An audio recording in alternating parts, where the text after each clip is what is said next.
And what are your thoughts on ADHD? Well, ADHD, hyperactivity. Between you and I, it's a blessing. It's the best. Yeah, there's certain parts of it that are really, if you can harness it, and stay in that concentration lane, man, you can get some stuff done. There are other times when you get very kind of fragmented, and Spread thin. you're like a meteor field out there somewhere, and that's not a good place to be. And tell me about it. Yeah, because you're just being whacked. I know what you're saying. You can't go forward. You're just being bounced around. You're like popcorn. And so, there are things that you say to yourself, like how best can I manage this?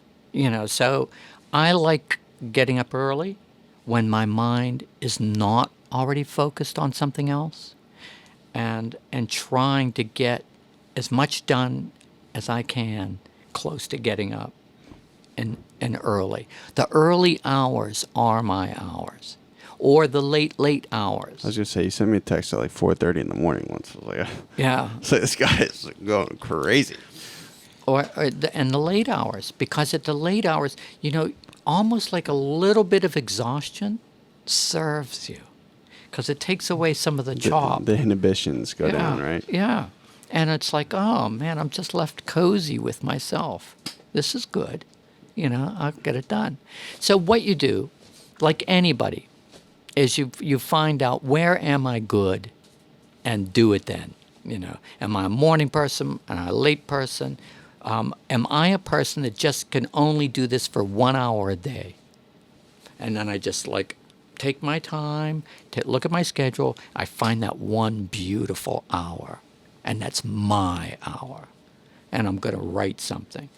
And I think you just have to make elbow room, because you can come up with 1,000 excuses in no time flat not to get the job done.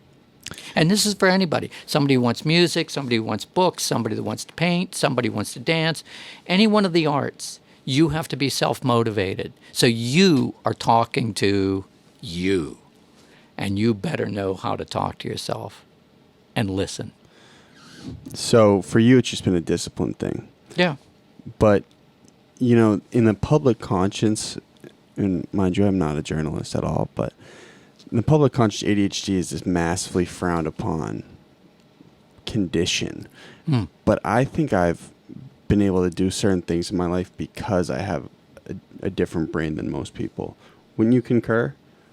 Well, yes. You have a way of seeing things, and you have an energy for it, and you might slide ideas really fast. You might go through screenshots of ideas in your mind really, really fast, and that can be great as a resource, or it could be maddening if you can't control it. And so you kind of have to come into knowing yourself, and these are features that are mine. And I will turn them into positive features, and instead of negative features. And I will say this in a really, really a positive way.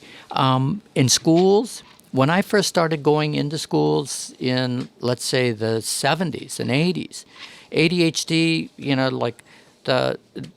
those kids were almost, sort of sequestered, put off in special places. Get that kid in a straitjacket. Yeah, just about. It was always that disruptive kid, but now there's, there are better therapies, there are better chemistries that work with kids.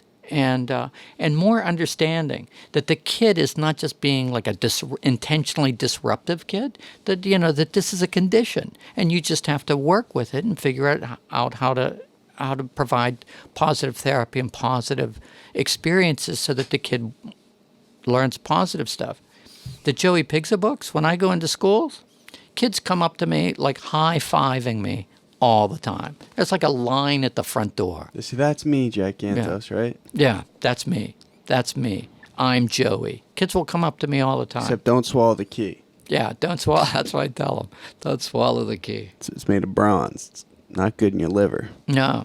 I'll go into schools, and the classroom will be hung strings with keys on it, just like That's awesome. keys. They riff on it, and they've made ADHD just like part of anything else. Like what if a kid had had lost a limb? Well, that doesn't mean that there's anything wrong with you. You just work with it. You deal with it. So it becomes part of the pantheon of things that we have to conquer. So, totally agree. I think what you're describing in academia, especially elementary, probably ushered in after Jack and I were done with school, because Jack also had learning disabilities. Oh. I was able to finesse my way around a little bit, but I was totally the most rambunctious in class most times. But you don't feel like that schools were necessarily embracing of being rambunctious at the time, were you? Or being different? Yes and no. I feel like it must be new.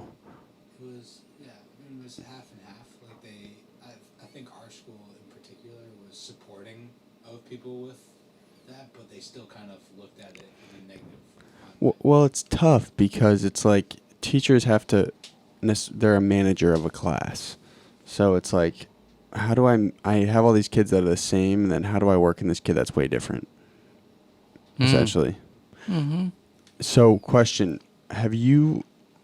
when you figured out you had ADHD, was taking prescription, was that ever an option for you, or? In the early days, Ritalin was the drug, was the one tool I think that doctors had in the toolkit. We call that space dust. You call that? That's pretty funny. But Ritalin is it's a blunt instrument. And it will work at times, and it wears out. Then kids have lunch, and then the drug sort of Pop a couple more. Yeah, or let's say you don't get them in the afternoon. So morning you're like okay, and then you have lunch, and then you're not okay. Clawing your eyes out. Yeah, and so now they have more time release drugs and drugs that aren't so harsh. That just they can tailor them to fit. And did you ever consider doing it? Not now. I mean, I just think now I'm just I'm an adult. You're master of your own brain now. So. Yeah, I think so. I mean, I remember how it felt, and I can probably repeat it if I wanted to. But I think that I got through whatever difficult concentration period it was and behavior period it was, and kind of got spit out the other side and got a grip on myself and moved on. The idea that a lot of people think that, if you, take drugs, you're going to be a better writer, or you're going to be a better artist of some sort. I used to think that. Yeah. I would say no, that doesn't work for me. For some people, they swear by it, but I just don't want to feel like it's not dependent, wrong. Right? Yeah, I just want it to be me. I don't want it.